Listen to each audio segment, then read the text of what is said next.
So, good morning, everyone. My name is Emily, and I'm the membership manager at the San Diego Natural History Museum.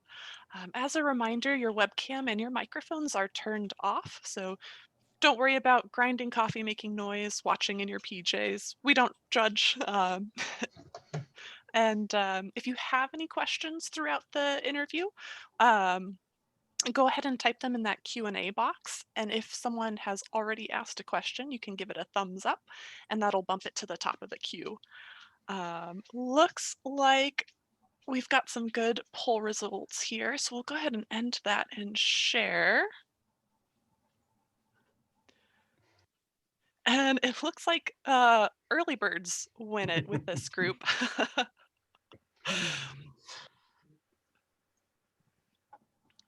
Perfect. And so yeah, let's go ahead and get started. I'm excited for you all to meet our guests today. We have Michael Wall and Phil Unitt. So I'll go ahead and pass it on over to you, Michael. Thanks, Emily. And thanks to everybody who's joining us for our member meetup here this AM. I guess it's appropriate. It's not terribly early, so I guess it sort of makes sense that we're skewed towards early birds, but it's not too early here. Yeah, if you have not attended one of these before, just the setup of this is that Phil and I are gonna just talk a little bit about some various things associated with his history here at the museum, and we do encourage you to put questions into the Q&A, and I can feed those to Phil as well. But if you're attending, you already know who you're talking to. But if not, Phil Unitt's our curator of birds and mammals, or ornithology and mammalogy. Thanks for being with us today, Phil. I want to start off. This is something that I'm always personally curious about, and it's this idea in sort of conservation psychology that people who are into nature and have a sort of deep conservation ethic, that they will refer to significant life events in nature as being influential for how they got to where they are today. And it's not necessarily a hard and fast rule. It doesn't have to be the case. But I'm just curious about, like, if that is the case for you, and what those events might be, or another way to look at it too is I refer to them as biological epiphanies. When you're kind of out there in the world, in the natural world, and you experience something and go, oh wow, okay, this is the reason why I do what I do. So I can't say that there was an epiphany like that, but I got started as a birder when I was 12, 13 years old. It was just picking up a bird book my mother had. Oh, how many of these have I seen? And so then, how many of these can I see? But after a few years, that was how can I see them, which is, what is their status in our area? And so that got me researching that. And as I researched, then I could see differences between what I was seeing and what was in the literature, which then led to the idea that, well, things are changing. Well, how are they changing? And then ultimately, why are they changing? And get up to the questions that I have no answers for today, but are of course very interesting. Well, I'm gonna push you a little bit on a significant life event. and not really, because I'm just curious, like, what is like the is there a bird in your life where that is like, people have their, like, I really want to see this. I think I mentioned one time that I was in New Caledonia, and you said, oh, did you see the kagoo? Are there the glorious birds that you've always wanted to bag, that that you have? Are there some that are still waiting for you? Well, of course, there are thousands that are still waiting for me. That when I was a little kid, listening to my mother and grandmother talk about the spring arrival of the Western tanager. And so that is kind of a gateway drug for a lot of birders in our part of the world. So yeah, no, that's awesome. Yeah, and you know that what gets me really excited are the obscure little difficult to identify birds. So in my career, the willow flycatcher and the gray vireo have been really kind of pivot points or lodestars in my career. So yeah, I couldn't go without mentioning them. Of course, that's great. One thing that I've always valued about you, Phil, is your commitment to mentorship. It's something that I think you take incredibly seriously, and clearly, we all see the value in training the next generation of scientists. Who were there some important mentors for you, and what were some of the things that you took away from that mentorship? Well, certainly my predecessors in my department, Joe Gill, Suzanne Bond, Amadeo Rea, each of those, even though they're all three radically different personalities, were all very important to me. And they, one thing about they had in common, they all upheld very high standards. And so, and I didn't get really hand-holding from anybody, but just having that, those high standards of, I can't do this because Joe Gill is looking over my shoulder, Suzanne is looking over my shoulder, Amadeo is looking over my shoulder. I also have to mention Alice Fries, and she was the woman to whom I dedicated the first Birds of San Diego County, published in 1984. And she was an elderly woman who lived in Valley Center. Her daughter, Shirley Wells, studied hummingbirds in Los Angeles. Alice kind of took me under my wing in my late teens and early 20s, and to show me birding spots, but she was also quite a mentor in showing what someone older has the power to do, that she could say anything and be a mover and shaker, and was just a really good role model for someone young. Yeah, that's awesome. I mean, I know for myself that just having someone like kind of welcome you into the fold, it was important, I mean, opening the door basically to becoming involved in the community. When, how did that start for you? I mean, how did you first become involved with the museum? Well, in 1974, the professor who usually taught ornithology at SDSU was off on sabbatical. And Joe Gill, our curator, was substituting for him that spring of 1974. And even though I was still a freshman, then I said, I'm going to get into this class because I want to take the class from him. So that was my first real connection with the museum, and where I got into working with the collection and preparing specimens, and then I never let go. Well, that's sort of a good segue into you talking about preparing specimens. Do you recall what your first accession specimen into the the museum's collection is? Yes, yes, it was a fulmar, northern fulmar that I picked up on the beach at the Tijuana River mouth in December of 1973. Sounds like a hell of a long time ago, doesn't it? Oh, it is. Yeah. And how has the museum and or whichever one you want to talk about, the birds and mammals department changed over the years, would you say?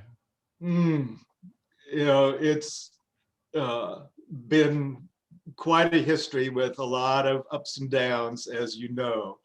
You know, at the in those early days, you know, there was really no collaboration between departments, or, you know, certainly between research and administration.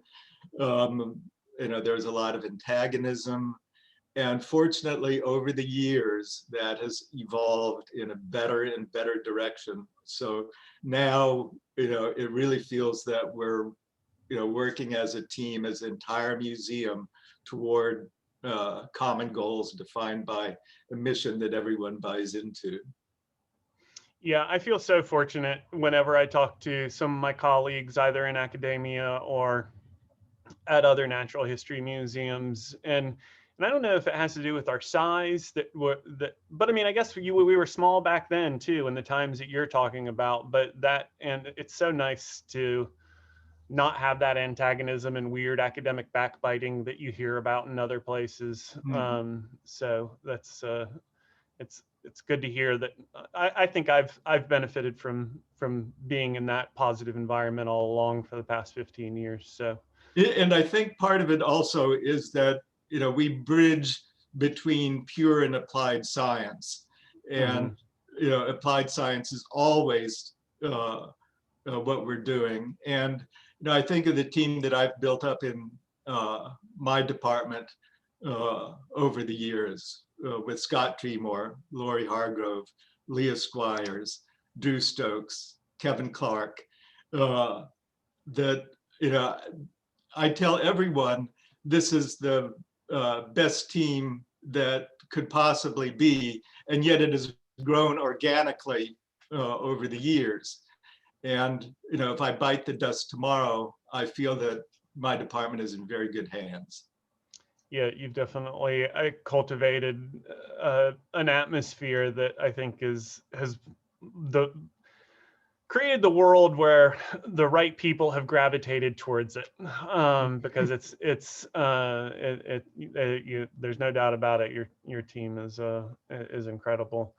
So we started this off with you know, you talking about how your interests in birds and the natural world evolved over time, going from what can I see to where can I see it, to understanding what its history is. And something that you know, I think is really obvious to most San Diegans, even if they're recent transplants like myself who've only been here for 15 years, is that the county's grown tremendously since World War II, and really even since the 70s, you know, and particularly the further up the coast you move.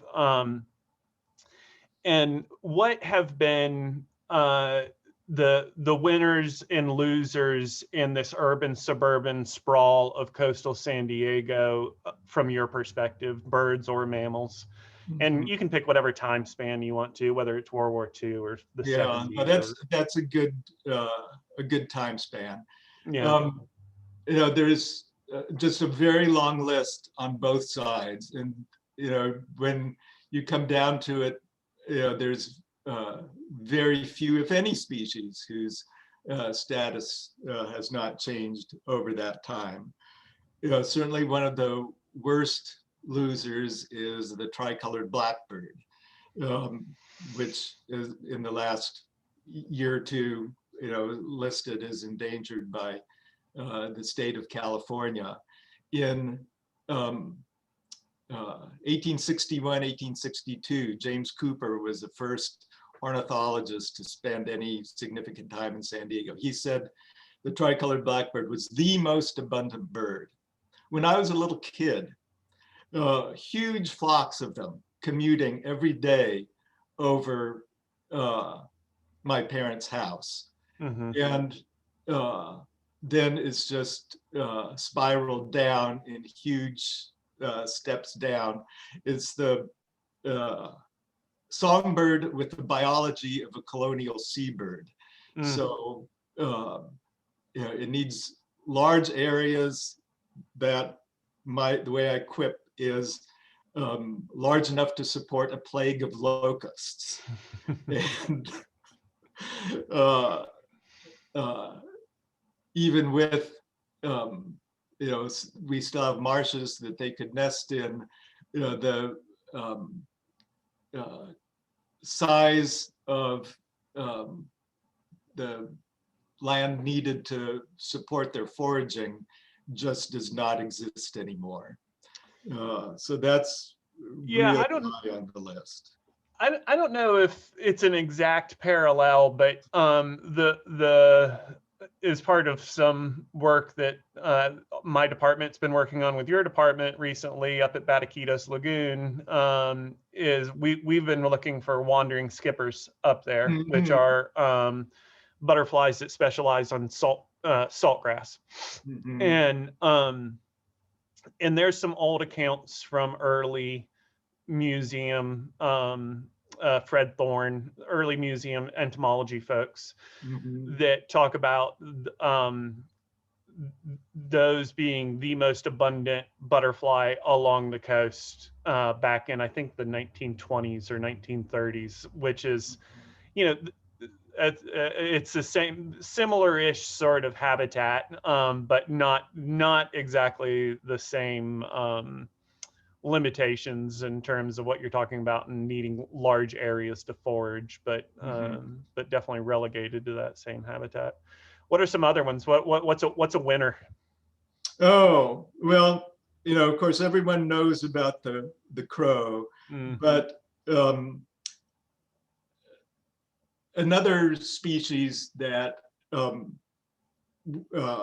and I highlighted in our recent paper on southward and downslope range extensions of Southern California birds is the western bluebird. And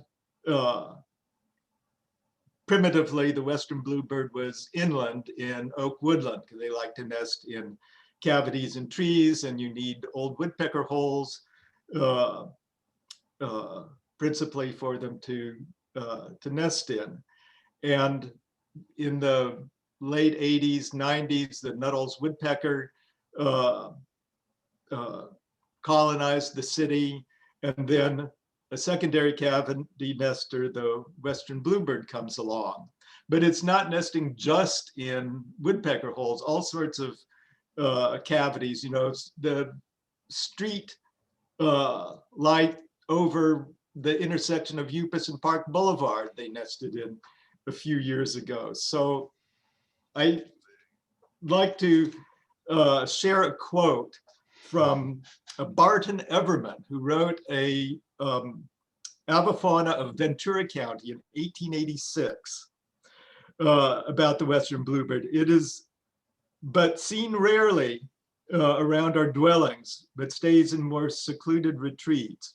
Boxes which raised on poles in the garden or about the barn so readily tempt the eastern cousin have no charms for our wild western bird. But time, the civilizer, will doubtless work a reform in this bird, and then it will learn to build its nest in the hollow limb of the tree by the house and in the box raised from the garden fence. And Barton didn't know about electrical lines with sleeves on them. Oh yeah, western bluebirds can get in those too. So wow, that's I like the time the time quote. It took 120 years, but it happened. Yep.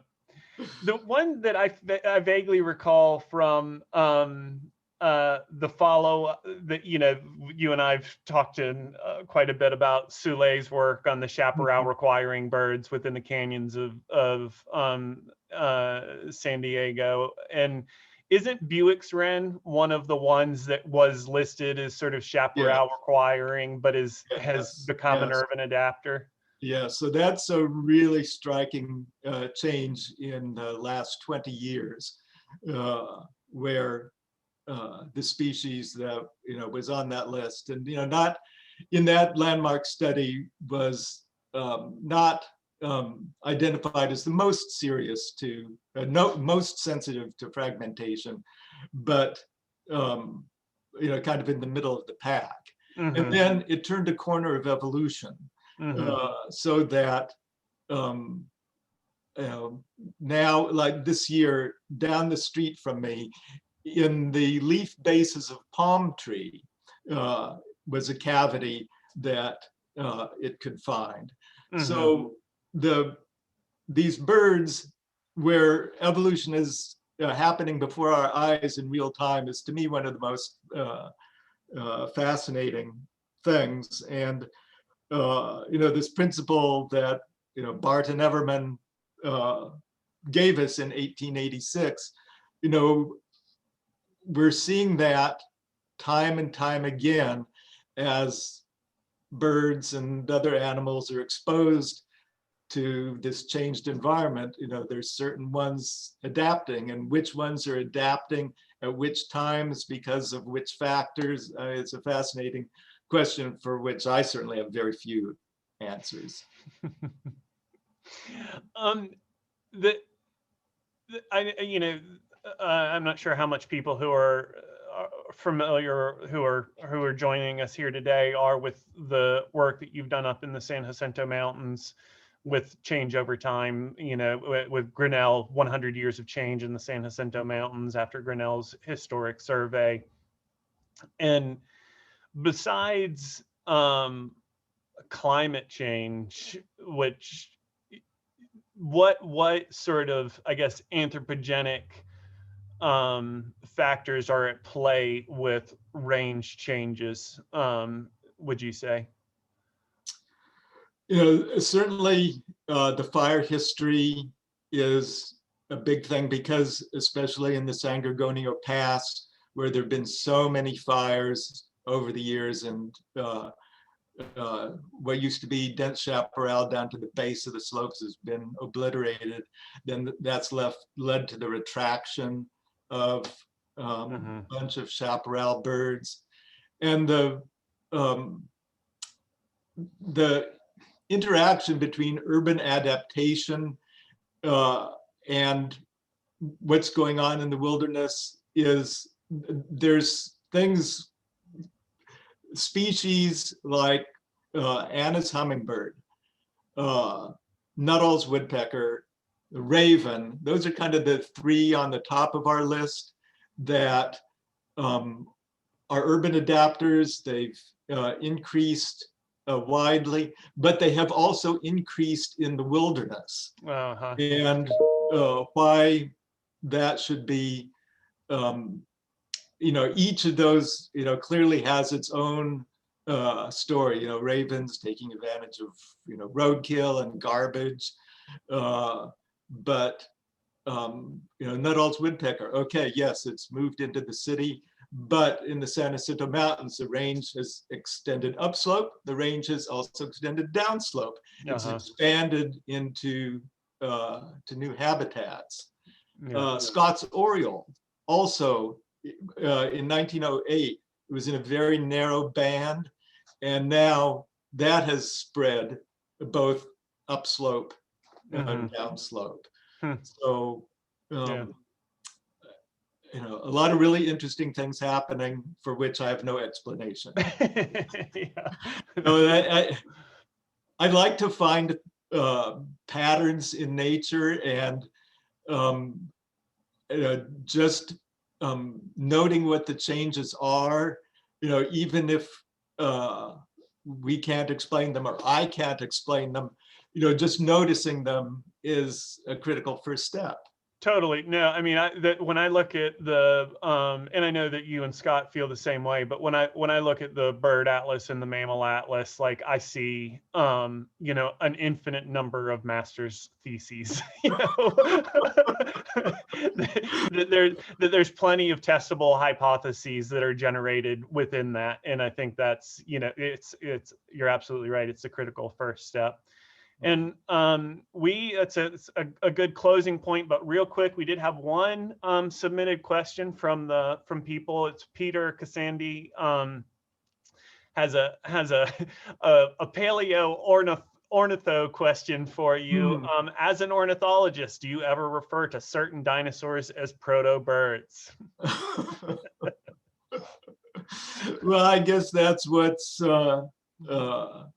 thought now, that, you know, I don't see a lot of dinosaurs in the traditional sense myself, so it's not something that's in my face all the time. Right. But I Yep. suppose so. Well, Phil, thank you for taking the time to talk to our members. I know it's always Emily gets great feedback from folks that it's enjoyable to hear what's been happening at the museum and get to know the folks at the museum in a little bit of a different way. And I hope that the folks that were paying attention with us today enjoyed it. And I'll turn it back over to Emily. Thank you very much for joining us. Great to talk to you.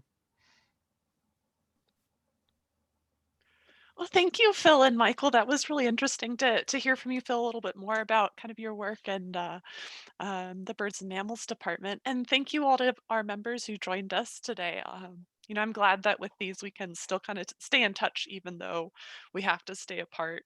And we're so thankful for your membership support, especially during this time. We do have a couple of fun events that I think you all will enjoy. Today at noon, head on over to our Facebook page and we'll have a live discussion on insects community in an urban biodiversity hotspot. And then our next member meetup will be in January.